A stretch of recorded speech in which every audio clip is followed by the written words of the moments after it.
Bonjour les amis, bienvenue dans cette nouvelle vidéo consacrée à vos questions, donc la 3e foire aux questions de cet été. Il faut dire que malheureusement cet été on a beaucoup de questions mais peu de réponses. Mais je vais essayer autant que possible de répondre à vos questions. Alors après, je ne sais pas tout, ce sera dans la limite de mes compétences.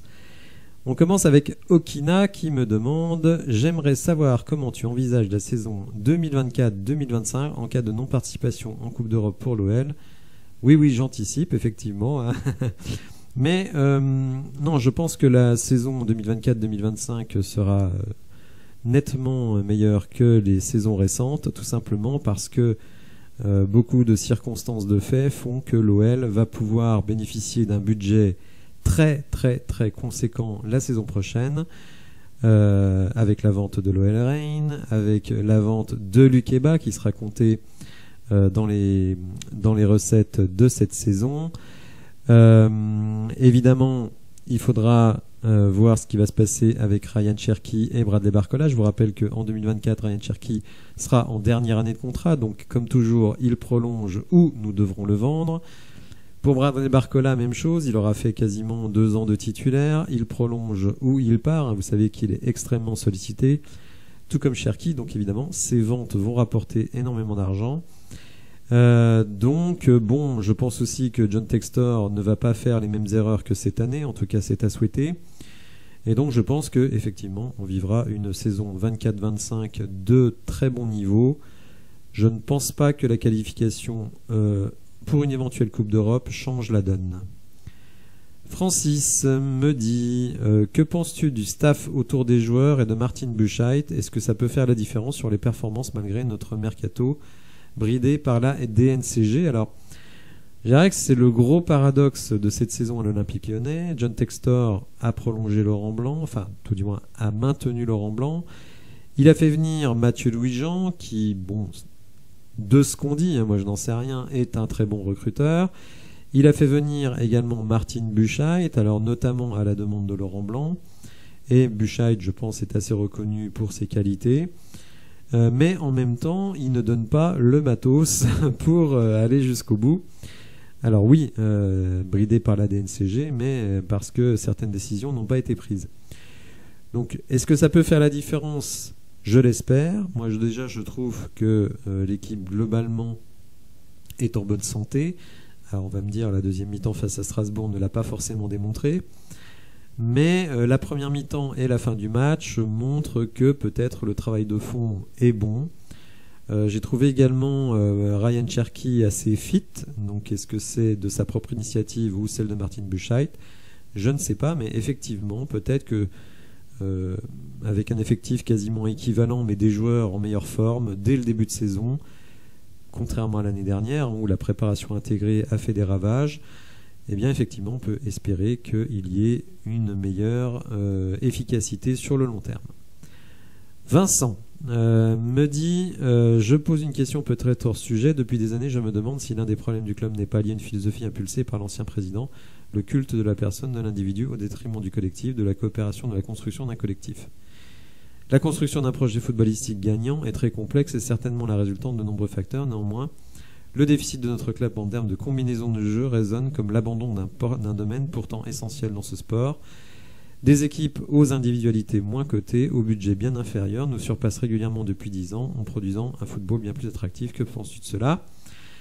Alors, je pense que tu as tout à fait raison. Pour moi, le football est un sport collectif. C'est pour ça d'ailleurs que dans les débriefs de match, j'évite de faire des cas individuels. C'est d'ailleurs quelque chose qui nous amène à nous poser la question sur l'absence d'un directeur sportif. Puisque Santiago Cucci ne sert pas à grand-chose, que John Textor suit l'Olympique Lyonnais de très très loin. Donc finalement, vous avez Laurent Blanc qui gère le sportif et d'une certaine manière Mathieu Louis-Jean, mais qui lui n'est que recruteur. Donc à qui obéit-il ? À vrai dire, ce n'est pas très clair. Je ne pense pas que Laurent Blanc ait le pouvoir de décider qui vient ou qui ne vient pas, sinon son numéro 6 serait là depuis 2 mois.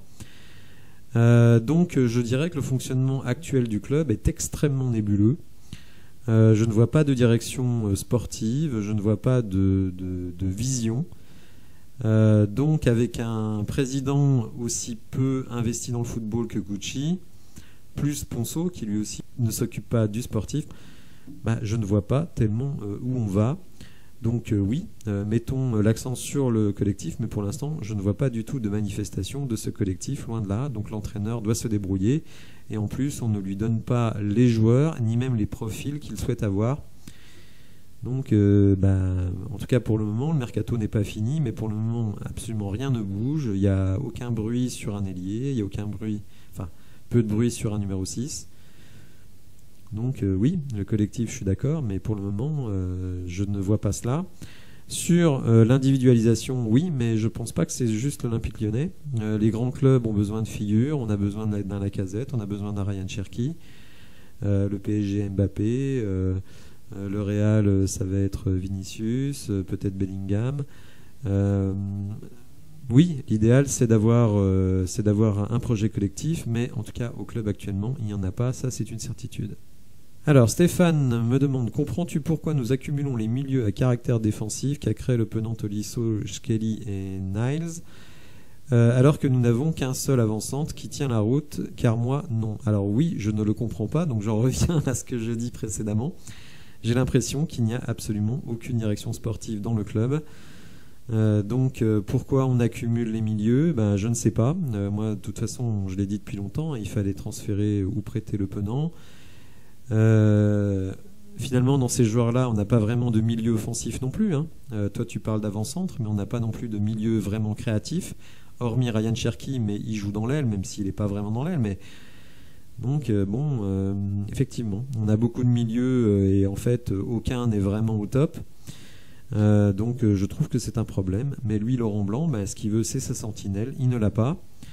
Donc il continue à la vouloir. Peut-être considère-t-il que finalement, au poste d'avant-centre, il y a ce qu'il faut.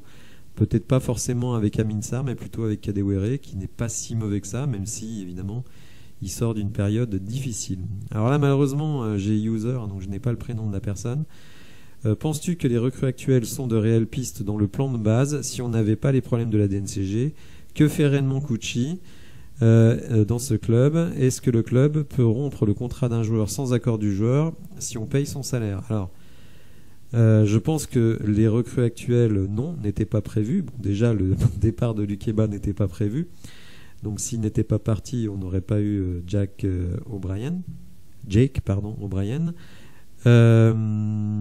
l'impression qu'on navigue à vue. Je ne comprends pas ce qui se passe, je ne comprends pas trop ce qu'on fait. On sait que Mata était prévu depuis longtemps, depuis le début du mois de juin. Après le reste, on attend toujours un ailier, on attend toujours un 9 remplaçant, on attend toujours une sentinelle. On est le 17 août, ne sommes toujours pas là, le championnat a commencé.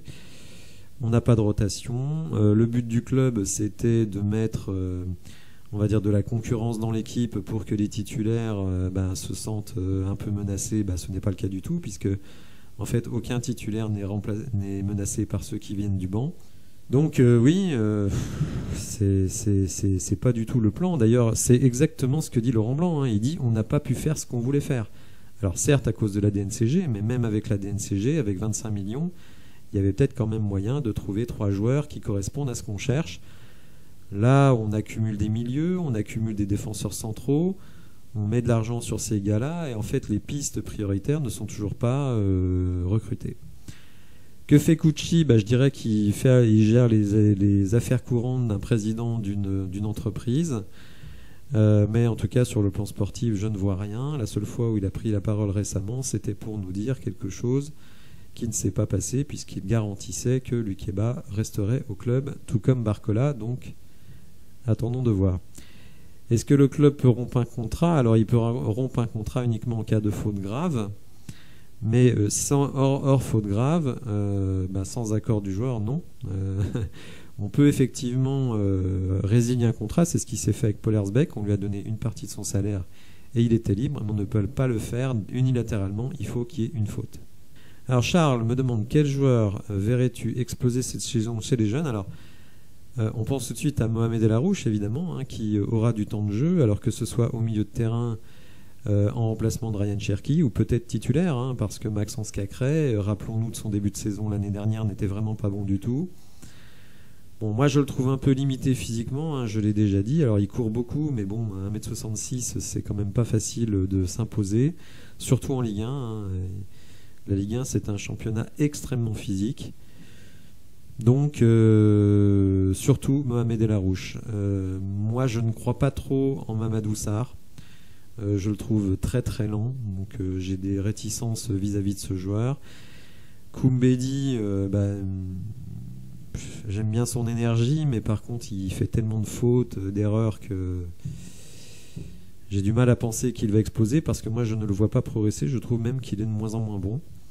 Après, un abonné m'a dit, est-ce que tu verrais pas Koumbedi jouer plus haut sur le terrain plutôt que latéral, vu sa qualité de passe? Et pourquoi pas, hein, pourquoi pas tenter Koumbedi carrément, soit en piston, soit en ailier. Alors je sais que ça peut ça peut peut-être se choquer.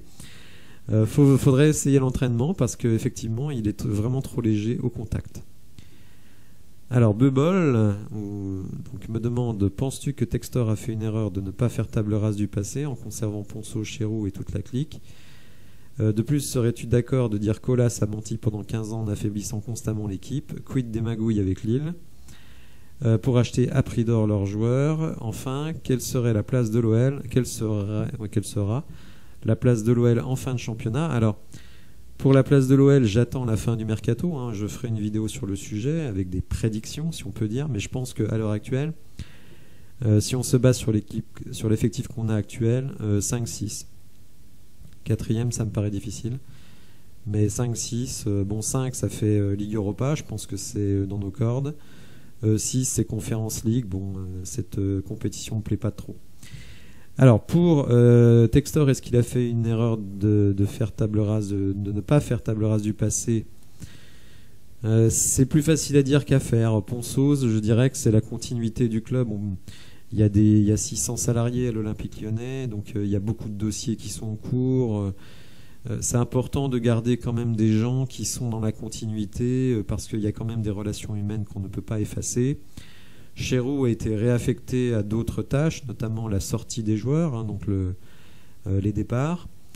Et puis il y a l'accompagnement des joueurs entre les différents clubs d'Eagle. Dans la clique, est-ce qu'il y a Laurent Blanc? Bon, moi j'étais plutôt pour le maintien de Laurent Blanc. Malheureusement, je pense qu'il s'est encore un petit peu fait rouler dans la farine. Est-ce qu'Aulas a menti pendant 15 ans? Oui, Aulas a menti. En affaiblissant constamment l'équipe, alors je dirais deux faits. Je ne pense pas que c'était forcément son intention, mais il a construit un budget avec une qualification obligatoire pour la Ligue des Champions et la vente de joueurs. Ça a toujours été dit. Donc sur ce point-là, moi je trouve qu'il n'a pas tellement menti. Le problème, c'est que depuis 3 ans, il n'y a plus de Ligue des Champions. Donc on est obligé de vendre plus de joueurs pour maintenir le budget. Textor a fait un pari d'aller devant la commission devant la DNCG et dire je ne vendrai pas de joueurs. Il a pris un encadrement et maintenant on vit avec. Ceux qui ont dit que c'était une bonne chose, je pense, peuvent quand même revoir leur jugement, d'autant que Luc Eba est parti. Donc je dirais que c'est la double peine, même la triple, puisque non seulement on est bloqué par la DNCG, on perd Luc Eba, et en plus on ne peut pas le remplacer par un joueur d'égale valeur, donc triple peine avec cette stratégie. Alors Sucré me demande, est-ce que tu penses que l'achat complet du stade fut une erreur? Non. Ce qu'il faut savoir, c'est que le stade va bientôt être fini d'être payé, même si j'ai lu qu'on allait demander un rééchelonnement de l'emprunt. Ce qui nous a vraiment mis dedans, et ça faut être honnête, c'est le Covid. Donc des rentrées nettement moins importantes d'argent, des stades à guichet fermé puis avec des jauges, hein, ne l'oublions pas. Donc ça nous a ralenti, mais moi je ne pense pas que c'est une erreur d'être propriétaire du stade, même s'il a fallu faire des sacrifices. Mais je pense que sur le long terme c'est une bonne chose. Bonjour Teddy et tous les abonnés, ne penses-tu pas que tous nos problèmes viennent depuis le limogeage de Genesio, Roland de Rabat? Donc salut à nos amis qui nous suivent au Maroc. Alors les faits donnent raison, hein, puisqu'effectivement depuis le départ de Genesio, ça a été catastrophique, c'est le dernier à nous avoir qualifié pour la Ligue des Champions. Je ne pense pas que c'est lié spécifiquement à son limogeage, parce que moi, alors attention, je n'étais pas un anti-Genesio, mais je pense qu'il avait fait son temps à l'Olympique Lyonnais, et qu'il fallait changer. Le problème, c'est que les personnes qu'on a pris, je rappelle, Silvinho dans la foulée, ça a été catastrophique. On a rappelé Rudy Garcia en pompier de service, qui sur son année et demie a fait, on va dire, globalement correctement les choses. Rappelons quand même qu'on rate le podium vraiment, je crois, d'1 point la deuxième année. Donc c'était pas si catastrophique que ça, Garcia. Et ensuite, il y a eu Peter Boss, qui nous a envoyé dans le mur. Monsieur Polo, avec qui j'échange assez souvent, pour continuer nos échanges récents, Teddy, à combien penses-tu que Lyon va lâcher Barcola au PSG avant la fin de ce mercato? Je mets une pièce sur 50 millions. Alors, comme je t'ai répondu d'ailleurs ici, non, c'est même pas une question de montant. Le PSG pourrait venir avec 100 millions. Je ne vois pas l'intérêt de transférer Barcola cet été. Été 2024, c'est différent. Mais cet été, non. C'est un petit salaire. Si tu le vends avec les encadrements de la DNCG, tu ne peux pas le remplacer par quelqu'un d'égale valeur. Donc ce serait complètement crétin. C'est un dossier pour moi différent de celui de Lukeba, mais je ferai une vidéo spéciale sur Lukeba. Alors, Cerbère, salut Teddy, j'aimerais avoir ton avis sur Mathieu Louis-Jean, que certains ont annoncé comme un crack du recrutement avec de nombreux contacts et qui n'a toujours pas trouvé de 6, sachant qu'il sait depuis avril, sûrement avant, qu'il vient à l'OL, que c'est la priorité du recrutement. On aurait dû bloquer ce transfert au démarrage du mercato. Encore félicitations pour ton travail sur la chaîne. Alors, bon, Mathieu Louis-Jean, c'est difficile de juger cet été puisque en fait, il n'a quasiment pas eu de moyens financiers. D'ailleurs, d'après les échos que j'entends ici ou là, il est extrêmement frustré de la manière dont se passe le mercato. Mais ce qu'il faut savoir, c'est que apparemment, il a des désaccords très importants avec Laurent Blanc sur certains profils. Et ce qu'il faut savoir, c'est que Laurent Blanc, je pense en interne, peu de gens le voient à Lyon sur le long terme. Donc ils se disent, on ne va pas prendre des joueurs pour 3, 4, 5 ans pour faire plaisir à un coach qui sera peut-être même plus là dans 4 mois. Donc je pense que actuellement, c'est ce qui bloque. Je ne pense pas que ce soit lié à la qualité de Mathieu Louis-Jean, même si moi je n'étais pas du tout fan de la recrue Tapia, sur laquelle il s'est arc-bouté pendant 3 semaines. Donc j'attends de voir, je ne le jugerai pas sur ce mercato. J'attendrai qu'il ait les moyens de travailler, car pour le moment, pour moi, il ne les a pas eus. Mais je crois qu'il y a des désaccords entre lui et Laurent Blanc sur certains profils. Alors, le Uno Latric, alors bon, le Uno 69 Latric, il y a peut-être des références qui m'échappent, hein, les amis.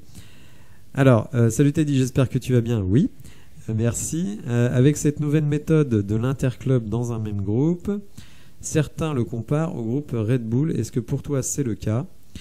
Alors, en tout cas, c'est ce que veut faire John Textor, hein, c'est-à-dire recruter sur des petits marchés, faire venir des joueurs dans ces clubs comme Botafogo, comme Molenbeek.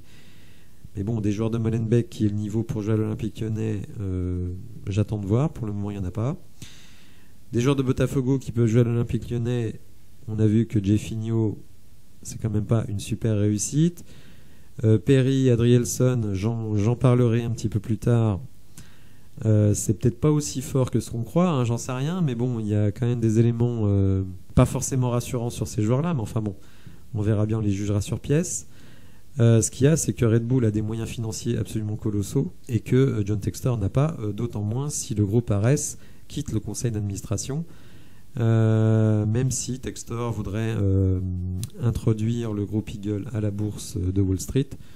J'attends de voir ça. Est-ce qu'il va pouvoir lever des fonds? Bon, ça, je n'en suis pas sûr.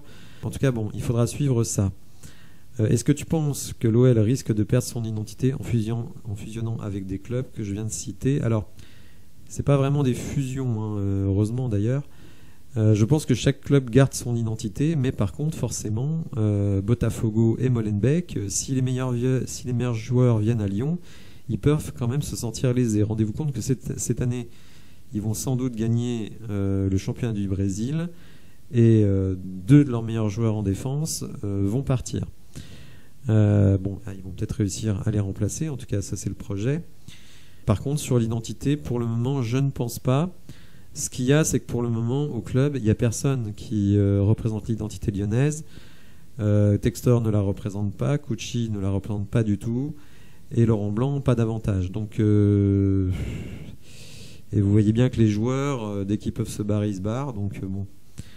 Heureusement qu'il reste les supporters et les chaînes YouTube. Alors, Khalil Bush, qui, je crois, oui, est du Québec. Donc, caribou à tous nos amis québécois. Salut Teddy, j'espère que tu vas. Oui, je vais. La nouvelle cellule de recrutement bosse en sous-marin, mais ce n'est pas top. Il nous reste 8 millions. Alors bon, entre 8 et 10, on va dire. En sachant qu'il nous manque un 6, un ailier, même si la DNCG relève sa sanction, les nouveaux arrivants ne seront pas prêts pour débuter la saison avec l'équipe. T'aurais fait quoi? Alors, j'aurais fait quoi? J'aurais fait ce que j'ai dit dans ma vidéo où je vendais pour 142 millions et j'achetais pour 42 millions. Je pense que la pire des choses, c'est d'avoir été bloqué par la DNCG. Et ça, ce sont des décisions de gestion. Je dirais pas que la cellule de recrutement n'est pas top, hein. J'attends de voir les joueurs qui sont arrivés, je les connais pas bien. Pareil, Skelly Alvero, je ne sais pas ce que ça vaut. Mata, c'est bien, c'est une piste chez Roux. Donc pour moi, bon, pour le moment, je ne peux pas vraiment évaluer la cellule de recrutement puisqu'elle n'a pas vraiment beaucoup de moyens pour fonctionner. Alors, GA Sensi, bon, désolé. Salut Teddy, j'aimerais avoir ton avis. Est-ce que tu penses que Lyon va redevenir une grosse équipe ou est-ce qu'on sera de pire en pire? Pour toi, j'aimerais avoir ton avis. Alors oui, je pense qu'on va redevenir une grosse équipe, notamment peut-être cette saison. Bon, ça va être dur, mais à partir de la saison prochaine, puisque je suis d'accord avec l'idée qu'il faut avoir une grille salariale beaucoup moins élevée. Malheureusement, nos très gros salaires prennent fin en 2025. En 2024, il y en aura encore beaucoup et des joueurs quasiment intransférables, notamment parce qu'ils sont âgés. Hein. Lopez, vous ne pouvez pas le transférer. Lovren, vous ne pouvez pas le transférer. On voit que Tagliafico, l'Ajax, ne peut même pas l'acheter et lui payer son salaire. Et Lacazette, bon, il pourra peut-être trouver un point de chute en Arabie Saoudite, mais bon, je ne pense pas que c'est son envie d'aller jouer là-bas. Par contre, avec les ventes que l'on va faire l'année prochaine, plus l'OL Reign, plus les versements de CVC, je pense qu'effectivement on aura un très très gros budget l'année prochaine, après à voir comment on va l'utiliser. Alors là, autre question d'un user, hein, bon là aussi je n'ai pas le prénom, non je n'ai pas le prénom. Alors, Laurent Blanc veut un 6 pour jouer en 4-3-3, je ne comprends pas, tu peux pas mettre un 6 avec Tolisso et Cacré, comprends pas exactement ce que tu veux dire. Bon, je pense que tu veux dire que est-ce que Tolisso Cacré pourrait jouer 6 peut-être, mais plutôt en double sentinelle devant la défense dans un 4-2-3-1. Au vu de l'effectif, penses-tu à un milieu à 2 car on n'a aucun créateur? Donc oui, je pense que c'est bien d'avoir un créateur. Après, le problème, c'est un peu ce que je dis souvent dans les vidéos. Laurent Blanc, il peut faire le 4-3-3 parce qu'il n'a pas confiance en sa défense et il a raison, puisqu'on prend des buts à tous les matchs. Donc c'est pour ça. Il fait un choix, il s'enlève un créateur pour avoir plus de milieux récupérateurs. Mais force est de constater que pour le moment, ça ne marche pas. Tolisso, j'ai jamais vraiment accroché, même avant, je trouve qu'il est moyen partout, mais bon en rien. Alors, le Tolisso, il a été extrêmement fort, mais effectivement, depuis ses blessures, c'est l'ombre de lui-même. Et il faut bien dire que pour le moment, son retour est un fiasco monumental, et on l'a encore pour 4 ans à 5 millions annuels. Donc, ça va être délicat. Bon, bref, après, tu donnes ton avis sur Tolisso, donc je ne vais pas plus loin. Alors, user, là aussi, qui pour la doublure de Lacazette, ben, je crois qu'on va vers Amin Sarr et Kadewere. Est-ce un joueur polyvalent capable de jouer dans l'axe ou sur l'aile, ou Lyon a-t-il la possibilité de prendre 2 joueurs? D'accord, donc je pense que tu veux dire, est-ce qu'il nous faut un joueur polyvalent capable de jouer dans l'axe et sur l'aile, ou est-ce qu'on a la possibilité de prendre 2 joueurs? Alors prendre 2 joueurs, je ne pense pas, malheureusement. Moi, comme je l'ai dit, un joueur qui me plaît bien, c'est Steve Mounier de Brest, qui a l'avantage d'être dans un profil totalement différent de Lacazette, hein, vraiment plus costaud et très bon de la tête. Bon, lui ne peut pas jouer dans l'aile, hein. Mais bon, Kadewere, par exemple, peut jouer dans l'aile, donc je pense qu'il n'y a pas besoin de 2 joueurs pour remplaçant, hein, j'entends. Donc moi, je serais plutôt pour prendre uniquement un ailier plutôt qu'un 9 remplaçant, considérant qu'on a Amin Sarr et Kadewere qui ne sont pas super bons, mais on n'a pas les moyens de faire plus. Tu penses quoi du Sparta de Rotterdam, me demande RBC Rosendal? Alors rien, je suis désolé. Je sais que tu me parles souvent du Sparta de Rotterdam, mais je ne suis pas le Sparta de Rotterdam, je ne sais pas quoi dire sur cette équipe. Alors, encore un user. J'aimerais savoir si tu souhaiterais le départ de Textor et un retour d'Olas. Non. Non, Olas, c'est le passé. Il a vendu ses parts, il n'est plus au club. Par contre, j'aimerais bien quelqu'un de plus dynamique et compétent dans le domaine du sport et du football, à la tête de l'équipe, parce que pour le moment, Santiago Cucci ne me plaît pas trop. On ne l'entend pas sur aucun sujet, les joueurs ne sont pas présentés à la presse. Enfin, moi, je trouve ça pas bon du tout. Alors, Doudou Chaton me demande: salut, ça va? Tu penses on va perdre Barcola, d'autres joueurs comme Tagliafico? Alors, Tagliafico, c'est possible, même si pour le moment son salaire pose problème à l'Ajax. Barcola, non, je ne pense pas. Après, il peut très bien nous faire une Ousmane Dembélé, c'est-à-dire faire le forcing, ne plus aller aux entraînements, et là, on sera bien obligé de le transférer, mais je ne pense pas qu'il va faire ça. Alors, Moussa Bleu, salut Teddy, depuis quelle année tu es pour Lyon, et c'est grâce à quoi que tu es devenu supporter? Alors, au début des années 2000 et à la fin des années 90, j'étais un très très grand fan de Sonny Anderson, qui à l'époque évoluait à Monaco. Je n'étais pas fan de Monaco, mais j'étais fan de Sonny Anderson. Et d'ailleurs, je me disais à l'époque, s'il signait à l'Olympique Lyonnais, ce serait génial. C'est ce qui leur manque pour devenir champion de France. Et c'est ce qui s'est passé. Et depuis, je suis tombé amoureux de ce club et je ne l'ai plus lâché, y compris maintenant où c'est très difficile. Donc merci Moussa Bleu. Guillaume me demande: bonjour Teddy, est-ce que tu vois Lyon en Ligue 2 si ça continue à vendre nos meilleurs joueurs? Alors non, pas du tout. Je pense qu'on va se maintenir en Ligue 1. Vendre les meilleurs joueurs, parfois tu n'as pas le choix, hein. Je parlais de Cherki par exemple, qui va arriver en dernière année de contrat. La pire des choses, ce serait qu'il aille au bout de son contrat et qu'on ne récupère rien. En fait, le problème, c'est pas vraiment de vendre nos meilleurs joueurs, c'est de vendre nos meilleurs joueurs à un bon prix qui nous permette de racheter des bons joueurs derrière. Par exemple, quand on a vendu Bruno Guimaraes et Paqueta, on a racheté Lacazette et Tolisso. Alors Tolisso, c'est un fiasco, mais je pense que personne ne se plaint qu'on ait racheté Lacazette. On n'aurait pas pu le faire si on n'avait pas vendu les autres. Donc, vous voyez, le problème, c'est pas forcément de vendre les meilleurs joueurs, c'est par qui vous les remplacez. Bon, ça, c'est toute une stratégie. Le club a fait des choix. Bon, je ne suis pas d'accord, puisque ça ne nous a pas permis de passer à la DNCG. Mais vous voyez, par exemple, Lukeba. Si vous vendez Lukeba à 30 ou 35 millions et que vous prenez un défenseur central à 5 millions, par exemple Lovren, c'est 3 millions de transferts. Bon, après, le salaire est très élevé, hein, mais c'est 3 millions de transferts. Vous avez un gars qui, à mon sens, est meilleur que Lukeba. Bon, un peu vieux maintenant, mais vous voyez ce que je veux dire. C'est comme Malo Gusto. Malo Gusto, il part pour 35 millions pour un latéral droit qui n'a absolument rien démontré. Attention, moi j'aime bien Malo Gusto. Mais je veux dire, Malo Gusto, c'est un joueur vraiment, il sera peut-être bon dans 2-3 ans. Donc on vous propose 35 millions, il faut le donner, et puis prendre Mata, par exemple, qui vaut 5 millions et un salaire d'1,2 million. Donc ça, pour moi, c'est malin de faire ça. Les jeunes, ils veulent partir, des gars comme Malo Gusto, comme Ryan Cherki, pour eux, l'Olympique Lyonnais, en tout cas à l'heure actuelle, c'est trop petit, ça ne fait pas de Coupe d'Europe, donc vous êtes obligé de vous adapter. Et peut-être que dans quelques années, on arrivera à garder nos meilleurs joueurs, 4-5 ans, comme Fekir, comme Lacazette, comme Tolisso, comme Cacré. D'une certaine manière, Cacré, c'est un peu l'emblème d'un joueur qui explose à l'Olympique Lyonnais, mais qui va y rester pro 4-5 ans avant de partir. Donc ça, pour moi, c'est un peu le modèle. Donc ça, je pense qu'on peut le faire. Mais il ne faut pas avoir une sorte d'antienne de dire on ne doit pas vendre nos meilleurs joueurs. Parfois, le marché, le bon business fait que vous êtes obligé de le faire. Quand Lacazette, il part pour, je crois, plus de 60 millions, bon, écoutez, il a fait 4-5 ans à l'OL, il était meilleur joueur du championnat, il était meilleur buteur, il nous a permis d'avoir des bons résultats. Il faut aussi qu'il vive sa vie de joueur. Il est parti dans un grand club Arsenal. Bon, malheureusement, pas dans la meilleure période d'Arsenal. Mais les joueurs, ils ont aussi des ambitions. Peut-être que j'espère qu'un jour, on devienne un club où les joueurs, même ceux qui explosent, veulent rester à l'OL parce qu'on est redevenu un très grand club. Force est de constater que pour le moment, les résultats, les infrastructures font que, au regard des jeunes joueurs, nous ne sommes plus ce grand club.